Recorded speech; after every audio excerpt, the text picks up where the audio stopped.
happens when you grow up in the South? You get eaten up by mosquitoes and then you survive. I don't know if you can see any of this, but there's this phrase that my grandmother used to say, "Oh honey, it's because you got sweet blood." I'm like, my blood is not sweet at all. Get the bugs away. It's okay. And then I, sold a whole bunch of Girl Scout cookies. Mingled a little bit. We're gonna go through center splits, and in center splits, one of the biggest things where we go wrong is with our knees and our ankles and our hips. It's more of strength in the inner thighs and not so much flexibility. Flexibility will come if you have strength or if you need to gain strength. So the inner thighs, the gracilis, when we move through an adduction. So when we come in this wide stance, Pasarita Padottanasana, automatically the feet will start to turn out, or one foot is doing the opposite than the other. You don't want that. You either want them to turn in or keep them completely forward. A lot of times you'll see someone in a class give you the option to take Bakasana, frog, and that's a really neat option. However, with my knees facing the ground down and my feet slowly coming out, I'm not going to turn out correctly for my hips, and I'm also might set myself up for an injury. It's a really good maneuver for, your Jai Hanuman central split, but it's not going to help you with the neutral line. So in order to find this center line, you want to come down into a pose that might seem torturous, but it's called Malasana. So Malasana, you kind of look like an Indian gambler, or you're going 5 rupees, what do you need, it might be very, very difficult for you to get down in this pose. And if it is, one thing you can do is jump up, is fold your mat in half.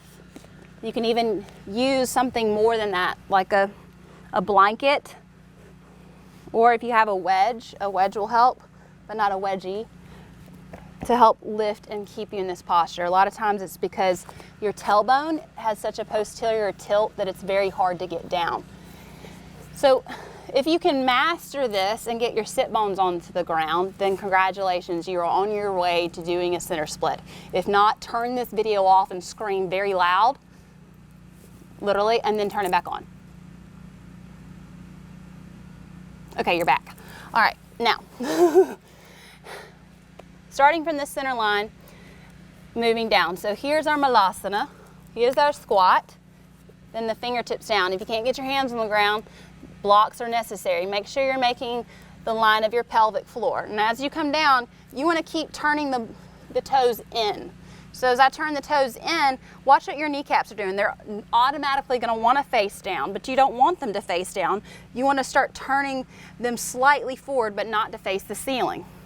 Now, if you get that low and you start to scream really loud, remember, turn it off, scream really loud, come back.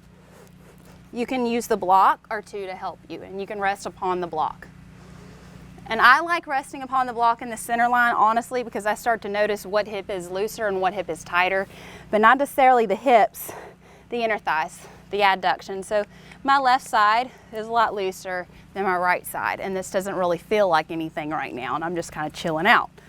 Now, once you get to that point, you take your fingertips down and keep rolling back.